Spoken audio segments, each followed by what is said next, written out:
ಕಾಂಗ್ರೆಸ್ ಕೃಷಿಯ ಒಂದು ಕ್ರಾಂತಿಯಲ್ಲಿ ಈಗ ಓಲೈಕೆಯ ಒಂದು ರಾಜಕಾರಣ ನಡೀತಾ ಇದೆ. ಓಲೈಕೆಯ ಒಂದು ಆಟ ಶುರುವಾಗಿದೆ. ನವೆಂಬರ್ 20ರ ಬಳಿಕ ಸಿಎಂ ಸಿದ್ದು ಸಂಪುಟ ಚೇಂಜ್ ಆಗುತ್ತಾ ಎನ್ನುವಂತಹ ಪ್ರಶ್ನೆ ಕೂಡ ಇದೆ. ಹೀಗಾಗಿ ಈ ಒಂದು ವಿಚಾರವಾಗಿ ಕಾಂಗ್ರೆಸ್ ಕುರ್ಚಿ ಕ್ರಾಂತಿಯಲ್ಲಿ ಓಲೈಕೆಯ ಆಟ ಈಗ ಶುರುವಾಗಿರುವಂಥದ್ದು.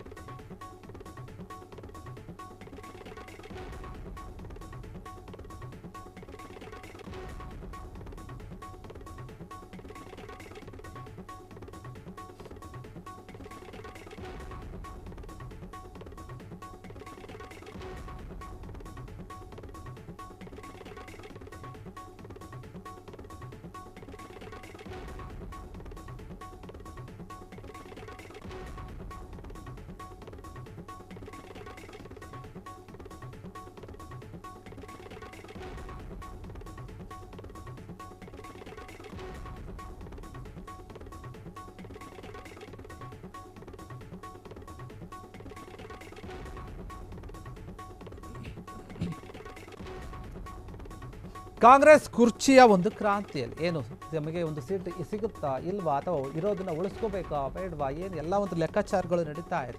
ಸಿಎಂ ಕುರ್ಚಿ ವಿಚಾರ ಮಾತ್ರ ಅಲ್ಲ, ಸಚಿವ ಸಂಪುಟ ಪುನರ್ರಚನೆ ವಿಚಾರ ಇದೆ.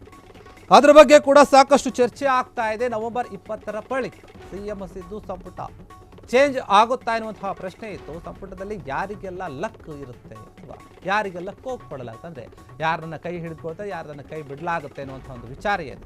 ಈ ಒಂದು ವಿಚಾರ ನಿಮ್ಮ ಫ್ರೀಡಮ್ ಟಿವಿ ಸಿಎಂ ಸಿದ್ದು ಹೊಸ ಸಂಪುಟದ ಒಂದು ಡೀಟೇಲ್ಸ್ ಅನ್ನು ನೋಡೋದಾದ್ರೆ ಸಂಪುಟದಲ್ಲಿ ಯಾರೆಲ್ಲ ಇರ್ತಾರೆ, ಯಾರೆಲ್ಲ ಹೋಗ್ತಾರೆ, ಯಾರೆಲ್ಲ ಕೈ ಬಿಡಲಾಗ್ತಾರೆ. ಫ್ರೀಡಮ್ ಟಿವಿಯಲ್ಲಿ ಸಿಎಂ ಸಿದ್ದು ಅವರ ಒಂದು ಹೊಸ ಸಂಪುಟದ ಡೀಟೇಲ್ಸ್ ಅನ್ನು ನೋಡೋದಾದ್ರೆ ಹೊಸ ಸಂಪುಟವನ್ನು ಸೇರಲು ಆಕಾಂಕ್ಷಿಗಳು ಕಸರತ್ತನ್ನು ಮಾಡ್ತಾ ಇದ್ದಾರೆ, ಲಾಬಿಯನ್ನು ನಡೆಸ್ತಾ ಇದ್ದಾರೆ. ನವೆಂಬರ್ 20ರ ಬಳಿಕ ಸಚಿವ ಸಂಪುಟದಿಂದ ಯಾರ್ಯಾರು ಔಟ್ ಆಗ್ತಾರೆ ಗೊತ್ತಾ ನೋಡೋ. ಡಾಕ್ಟರ್ MC ಸುಧಾಕರ್ ಆಗಿರಬಹುದು ಅಥವಾ ಬೇರೆ ಬೇರೆ ಒಂದು ನಾಯಕರಿದ್ದಾರೆ. ಸಾಕಷ್ಟು ಜನ ಆಕಾಂಕ್ಷಿಗಳಿದ್ರು. ಆದರೆ ಯಾರು ಹೋಗ್ತಾರೆ ಅಂತ ನೋಡಿದಾಗ ಡಾಕ್ಟರ್ MC ಸುಧಾಕರ್, ರಹೀಮ್ ಖಾನ್ ಆಗಿರ್ಬೋದು, ಶಿವಾನಂದ ಪಾಟೀಲ್ ಆಗಿರಬಹುದು, ಡಿ ಸುಧಾಕರ್, ಜಮೀರ್ ಅಹಮದ್, BR ತಿಮ್ಮಾಪುರ ಏನಿದ್ದಾರೆ ಈ ಎಲ್ಲ ಒಂದು ಶಾಸಕ, KH ಮುನಿಯಪ್ಪ ಆಗಿರ್ಬೋದು, ಅವರ ಜೊತೆ ಲಕ್ಷ್ಮೀ ಹೆಬ್ಬಾಳ್ಕರ್ ಸಂಪುಟದಿಂದ ಹೋಗ್ತಾರಾ, ಅವರಿಗೆಲ್ಲ ಕೋಕ್ ಕೊಡಲಾಗುತ್ತಾ ಎನ್ನುವಂಥ. ಯಾಕಂದರೆ ಇವರು ದೆಹಲಿಗೆ ಹೋಗಿದ್ರು, ಲಕ್ಷ್ಮೀ ಹೆಬ್ಬಾಳ್ಕರು ಹೋಗಿದ್ರು, ಈಶ್ವರ್ ಖಂಡ್ರೆ ಹೋಗಿದ್ರು.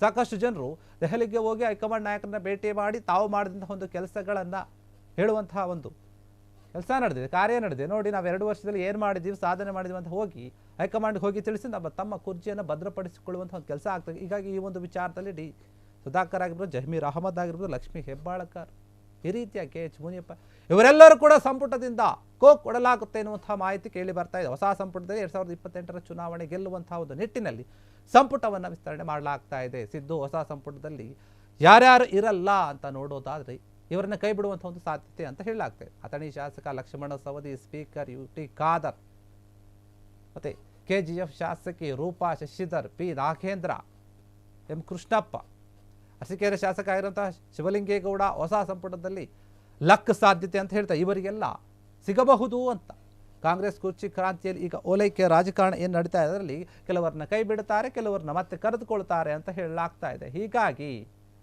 ಯಾರ್ಯಾರಿಗೆ ಲಕ್ ಬರುತ್ತೆ ಅಂತ ನಾವು ನೋಡೋದಾದರೆ, ಯಾರನ್ನ ಸೇರಿಸಿಕೊಳ್ಳಬಹುದು ಅಂತ ನೋಡೋದಾದರೆ ಅಥಣಿಯ ಶಾಸಕ ಆಗಿರುವಂಥ ಲಕ್ಷ್ಮಣ ಸವದಿ ಆಗಿರ್ಬೋದು, ಸ್ಪೀಕರ್ UT ಖಾದರ್ ಆಗಿರ್ಬೋದು, ತನ್ವೀರ್ ಶೇಟ್ ಆಗಿರ್ಬೋದು, ಮತ್ತು KGF ಶಾಸಕಿ ರೂಪಾ ಶಶಿಧರ್ ಆಗಿರ್ಬೋದು, B ನಾಗೇಂದ್ರ ಆಗಿರ್ಬೋದು, M ಕೃಷ್ಣಪ್ಪ ಆಗಿರ್ಬೋದು, ಅರಸೀಕೆರೆ ಶಾಸಕ ಶಿವಲಿಂಗೇಗೌಡ ಇವರೆಲ್ಲರೂ ಕೂಡ ಹೊಸ ಸಂಪುಟದಲ್ಲಿ ಸೇರಬಹುದು ಅಂತ ಹೇಳಲಾಗ್ತಾ ಇದೆ. ಹಾಗಾದರೆ ನಿಜಕ್ಕೂ ಕೂಡ ಈ ರೀತಿಯಾದಂತಹ ಒಂದು ಬದಲಾವಣೆ ಆಗುತ್ತಾ ಏನು ಎತ್ತ ಅಂತ ಗೊತ್ತಿಲ್ಲ, ಆದರೆ ಕಾದು ನೋಡಬೇಕು. ಹೀಗಾಗಿ ಈ ಒಂದು ವಿಚಾರವಾಗಿ ಸಿದ್ದು ಸರ್ಕಾರದ ಒಂದು ಹೊಸ ಸಂಪುಟ ರಚನೆ ಏನಾದರೂ ಆದರೆ ಇವರನ್ನೆಲ್ಲ ಕೈ ಬಿಡಬಹುದು, ಇವರನ್ನೆಲ್ಲ ತೆಗೆದುಕೊಳ್ಳಬಹುದು ಎನ್ನುವಂಥ ಒಂದು ಲೆಕ್ಕಾಚಾರ ಆಗಿದೆ. ಹಾಗಾದರೆ ಎಲ್ಲವೂ ಕೂಡ ನಮಗೆ ಬೇರೆ ಒಂದು ನಾಯಕರ ಹೆಸರು ಕಂಡು ಬರಲಿಲ್ಲ. ಹೀಗಾಗಿ ಇವರನ್ನು ತೆಗೆದುಕೊಳ್ಳಬಹುದು, ಇವರನ್ನು ಬಿಡಬಹುದು ಎನ್ನುವಂತಹ ಒಂದು ಲೆಕ್ಕಾಚಾರ ಇದೆ ಅಷ್ಟೆ.